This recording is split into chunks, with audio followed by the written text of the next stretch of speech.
All right, let's jump right in. Today, we're going to unpack a pretty wild claim.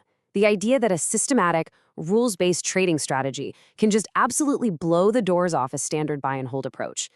We're going to be digging into the ideas from the book, The Triple Qs and the Triple Qs ETF Profit Machine, to see how this is all supposed to work. But first, I want you to just look at this number.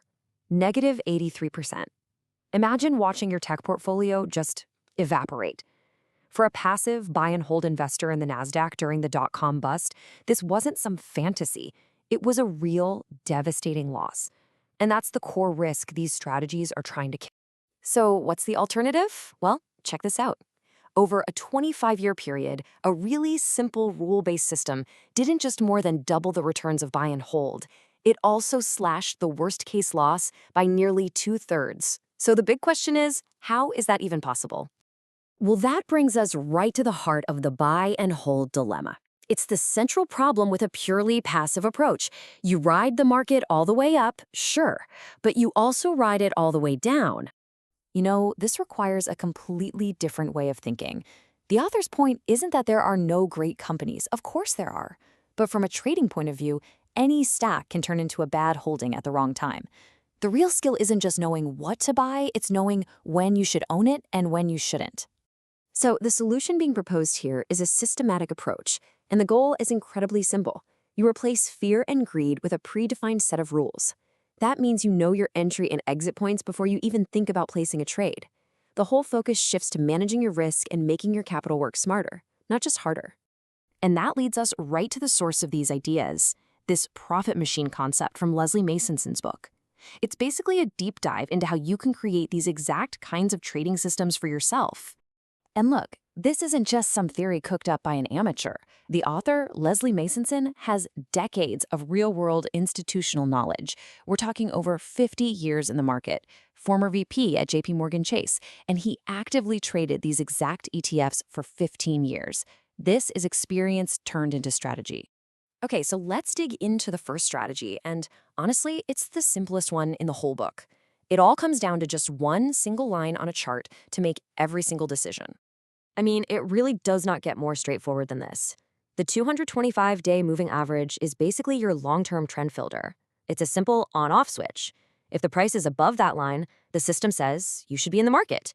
The second it drops below, you're out. You're in cash, safe on the sidelines, avoiding those huge downturns. And when you look at the back-tested results of that one simple rule, it's pretty powerful. The system crushes buy and hold over that 25-year period. And the reason why is simple.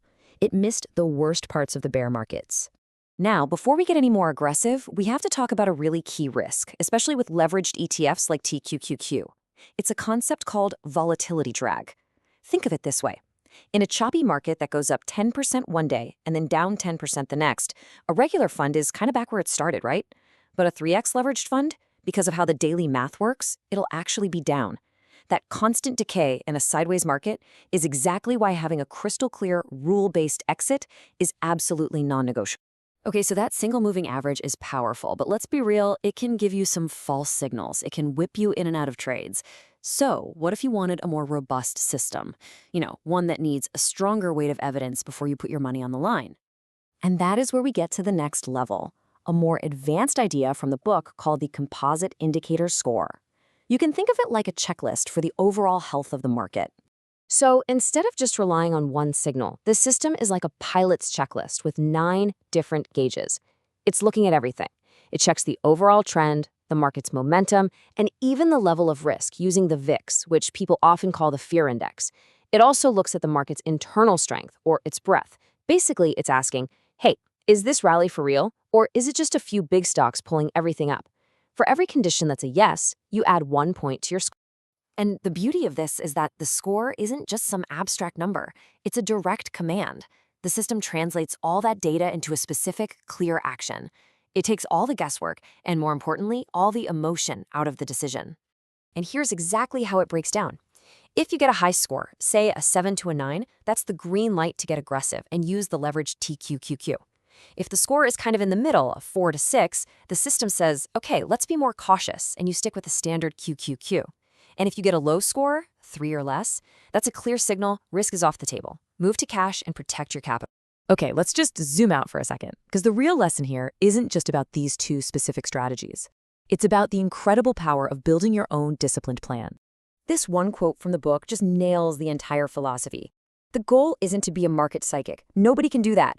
The real goal is to be more like a pilot, calmly executing a pre-flight checklist that you know has been proven to work over and over again.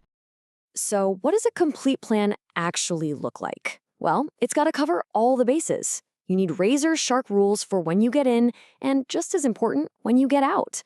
It also has to tell you exactly how much you're going to risk on any one trade and what your absolute maximum pain point is.